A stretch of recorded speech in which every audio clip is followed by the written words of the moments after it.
नमस्कार दोस्तों, मेरे चैनल कथा भक्ति में आप लोग का स्वागत है। आज हम बहुत सुंदर एक कार्तिक माह में सुने जाने वाली एक कथा सुनेंगे। तानपाद नाम के एक राजा हुआ करते थे। उनके पुत्र का नाम राजकुमार उत्तम था, जो बड़ा बलवान और समदर्शी था। उसने विदुला नाम की स्त्री से विवाह किया और राजा रानी दोनों ही अति प्रेम से रहने लगे। एक दिन राजा ने वेश्या का नाच देखते हुए मदिरा पान किया और मदिरा के नशे में रानी को भी मदिरा पीने के लिए कहा, किंतु रानी ने राजा का कहा नहीं माना। इस पर राजा ने क्रोधित होकर सेवकों को आज्ञा दी कि वे रानी को किसी निर्जन वन में छोड़कर आए। सेवक विवश हो रानी को वन में छोड़ आए। राजा ने भी रानी के वियोग में दुखी होकर दूसरा विवाह नहीं किया और राजा को पुत्र का समान प्रजा को पुत्र का समान पालने लगा। एक दिन एक ब्राह्मण आकर कहने लगा कि हे राजन, कोई मेरी स्त्री को हर ले गया है। मैं उसके वियोग में अति दुखी हूँ, इसलिए तुम उसे ढूंढ कर लाओ। राजा कहने लगे कि महाराज, मैं नहीं जानता हूँ कि आप स्त्री को कौन किधर कहाँ ले गया, तब आपकी स्त्री को कैसे ढूंढ कर ला सकता हूँ। ब्राह्मण कहने लगा, हे राजन, तुम प्रजा से छठा भाग लेकर सबके रक्षक हो। मेरी स्त्री घर में सो रही थी, वहीं से उसे कोई हर कर ले गया। अब आपका कर्तव्य है कि आप उसे कहीं से भी ढूंढ कर लाए। राजा कहने लगे कि मैं तुम्हारी स्त्री को कभी नहीं देखा कि वह कैसे स्वभाव और रूप वाली। तब ब्राह्मण ने कहा कि यद्यपि वह कठोर वचन बोलने वाली, अति क्रूरता, काले रंग की, बड़ी कर्कशा है, फिर भी मैं उसकी निंदा नहीं करूँगा, क्योंकि वह मेरी धर्म पत्नी और अर्धांगिनी है। राजा कहने लगा कि हे विप्र, जब तुम्हारी स्त्री ऐसी क्रूरता कुटिल स्वभाव की थी तो तुम उसे लेकर क्या करोगे? मैं तुमको अति सुंदर और कल्याणकारी दूसरी स्त्री ला दूंगा। ब्राह्मण कहने लगा, हे राजन, वह स्त्री मेरे धर्म कर्म की अर्धांगिनी थी। उसका रक्षण करना मेरा परम धर्म था।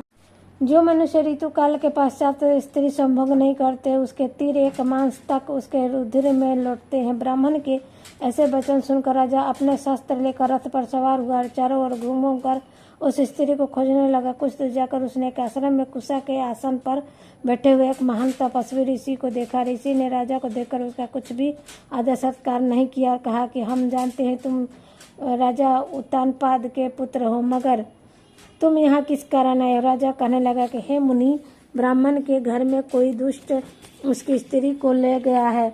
मैं उसकी खोज में इधर आया, परंतु आपने मुझको आश्चर्य आदि कुछ भी नहीं दिया और न ही कुछ आदर सत्कार किया, सो इसका क्या कारण है? ऋषि से उत्तर दिया कि हे राजन, तुम अर्धयोग होते हुए भी अर्ध के पात्र नहीं हो, क्योंकि तुमने अपनी विवाहिता निरपराध स्त्री को वन में त्याग दिया। जहाँ स्त्री का यह धर्म है कि वह अपने पति की तन मन से सेवा करे, उसकी आज्ञा का पालन करे, वहाँ पुरुष का भी परम धर्म है कि अपने पति का यथोचित मान सम्मान करते हुए उसकी रक्षा करे। जिस घर में स्त्रियों का मान होता है वहाँ देवता वास करते हैं, किंतु जिस घर में स्त्रियों का अनादर होता है उसका कभी कल्याण नहीं होते।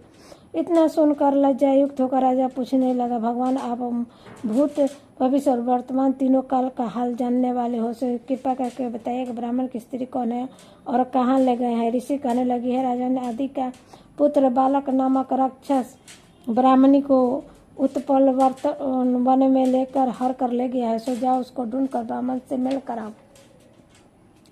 राजा ने मुनि को प्रणाम किया और अपने रथ पर सवार होकर मुनि के बताए हुए उत्पल वन में चला गया। जब वहां जाकर देखा कि एक स्त्री बिल्व फल खा रही है, जैसा ब्राह्मण ने बताया था वैसा ही रंग रूप देखकर राजा ने उसको पहचान कर कहा कि हे कल्याणी, तुम इस वन में क्यों आई हो? ब्राह्मणी कहने लगी, मैं अतिराम नामक ब्राह्मण की पुत्री हूँ और विशाल पुत्र की स्त्री हूँ। मैं अपने घर में अकेली सो रही थी कि बालक नाम का राक्षस मुझको इस हर कर यहाँ ले आया है। उसने यद्यपि मुझको किसी प्रकार से तो कोई कष्ट नहीं दिया और न ही मेरा सतीत्व नष्ट करने की चेष्टा की, परंतु फिर भी मैं यहाँ अति सुखी हूँ। राजा ने कहा कि ब्राह्मणी, वह राक्षस कहाँ गया? मुझे तुम्हारे पति को ढूंढने को भेजा है। ब्राह्मणी ने कहा कि वह इस वन के अमुक स्थान पर गया है, जाओ देखो। राजा ने ब्राह्मणी के बताए हुए स्थान पर वन में जाकर राक्षस को देखा। राक्षस राजा को देखते ही उसके चरणों में गिर गया और कहने लगा कि कहिए राजन, क्या गया, मैं आपका क्या कार्य करूँ? राजा ने कहा कि हे निशाचर, तू ब्राह्मणी को क्यों लाया? यदि उसको स्त्री बनाना चाहते हो तो कुर्ता और दुशीला है, यदि खाना चाहते हो तो वो कैसे खाओगे?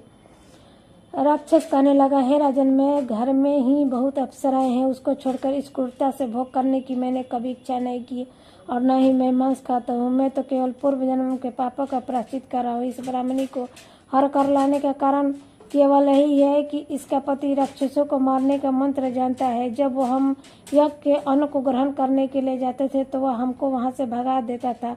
सब यज्ञों का वही ब्राह्मण आचार्य है, तो उस ब्राह्मण को दुखी करने के लिए ही मैंने उसकी स्त्री को हर लिया, क्योंकि बिना स्त्री के पुरुष कर्म के योग्य नहीं होता। ऐसा सुनकर राजा विचरण करने लगा कि राक्षस भी हमारी निंदा कर रहे हैं। मुनि ने भी हमको अधर योग्य नहीं समझा। राजा अपने मन में विचार कर रहा था कि राक्षस हाथ जोड़कर कहने लगे, राजन, अब आप प्रसन्न पूर्वक मुझे जो आज्ञा देंगे मैं वो निश्चय से ही पालन करूंगा। राजा ने कहा कि हे निशाचर, तुम उस ब्राह्मणी को उसके घर छोड़ आओ। जब यह याद करे तब तुम हमारे पास आ जाना। जब हम याद करें तब हमारे पास आ जाना। राजा के पति और राक्षस तुरंत उस ब्राह्मणी को लेकर उसके घर छोड़ने के लिए चला गया।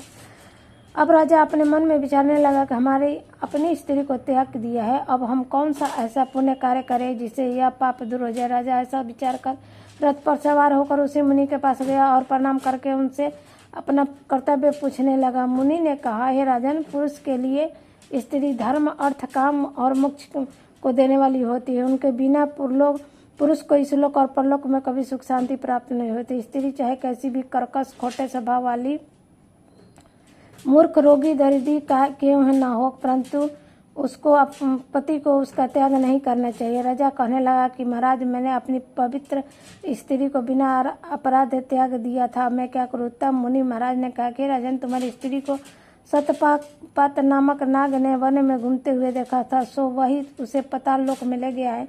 नाग की नंदा नाम की कन्या ने उसको अपने घर में छिपाए हुए है। सो हे राजन, तुम्हारी स्त्री पाताल लोक में है। राजा यह बात सुनकर अपने नगर में आया और ब्राह्मणों को स्त्री का सहित देखकर परम आनंद को प्राप्त हुआ। तब राजा ने बालक नामक वाले उस राक्षस को याद किया। राक्षस ने राजा को आकर प्रणाम किया और उसने बुलाने पर राजा का कारण पूछा। तब राजा ने उसको पाताल लोक से अपनी स्त्री को लाने के लिए कहा था। तो पश्चात राक्षस पाताल लोक में गया और उसने वहां से आकर राजा की स्त्री ने उसको सौंप दी। उसके बाद राजा रानी बड़े प्रेम से धर्म के कार्य करने लगे।